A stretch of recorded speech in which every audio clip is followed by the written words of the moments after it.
Hey, what's up, everybody? This is Mark. I'm going to walk you through the file for this fantasy themed box shelf. First thing we need to do is go over the text, the instructions here.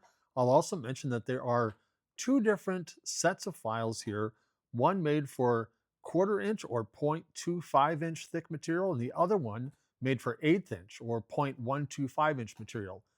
Make sure that you measure your material before you get started and choose the set of files that makes the most sense for you.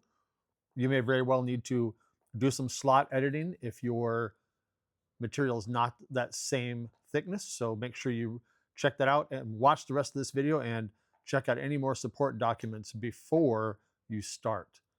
So as always, we'll start up here with the text. All the black lines here are cut lines and the red lines are score lines. Do not get those confused or you'll be very sad.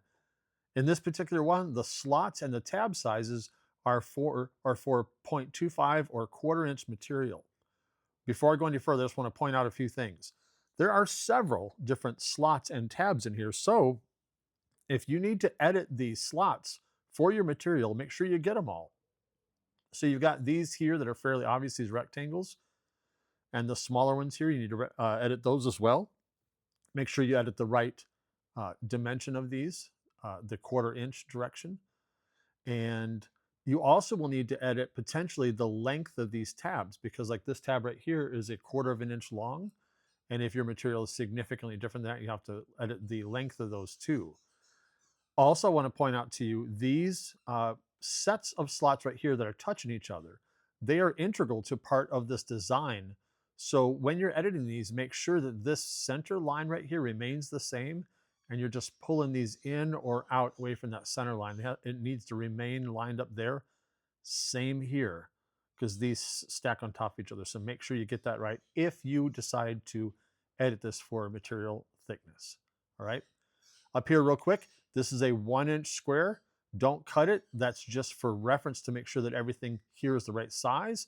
If that square is not exactly 1 inch, that means your software has resized this file. And do not move forward until you've made sure that you know what's going on there. If you're using Lightburn, I highly recommend that you use the AI or the PDF file format since they retain the proper size.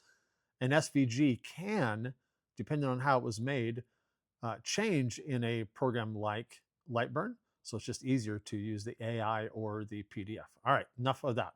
Let me go over the parts here real quick and make sure you watch the assembly video. I've got a complete assembly video where I walk through every single part and assemble it together with you. So make sure you watch that in addition to this. Here's your base piece here. The red lines are score lines. And what's going to happen here is you're going to take these pieces and glue them right here on top using those score lines as guides. Then this one goes next. Sorry, make sure I grab those. And if those are ungrouped, make sure you do not move those and lose those pieces. Do it just like that right there. And you'll glue them perfectly, of course. I'm not going to try to make them perfect on this video. Still stack like that. And then these are the two vertical sides. They're two layer. You'll see that in the photo. This will go right over top of that one. And of course, this one will go right over top of that one. And then your shelves, since this is only a 2D, I can't turn it here, but you'll get the idea. The shelves go between these two. And these two will go down into these slots right here, because that'll actually be one slot when it's cut. That middle line won't be there. This will go down into that one. This will go down into that one. And then the shelves will go in between them. And you'll see that they'll go just like this. So that tab will go right into that slot. That tab will go into that slot. And then that's on the back side of this one. And then these will go into these slots right here, just like that. And then the sword will go down through that. And again, this will be really obvious when you watch the assembly video. You'll see it directly. Then there's the two more shelves which go there and there, right here, right here, and right here. And then this piece will go across the bottom and it will go right into this slot right here and that one. And it will sit right across here, just like that. And it will go into that slot right there and go across to this one.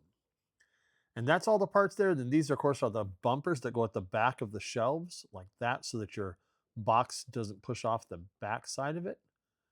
And that's how all the parts work. So watch the assembly video if you haven't already. And between those two, this will really help you get the most out of this one. Let me know if you have any questions, of course, and message me for anything. And I'd love to see what you guys make with these. Have a great time.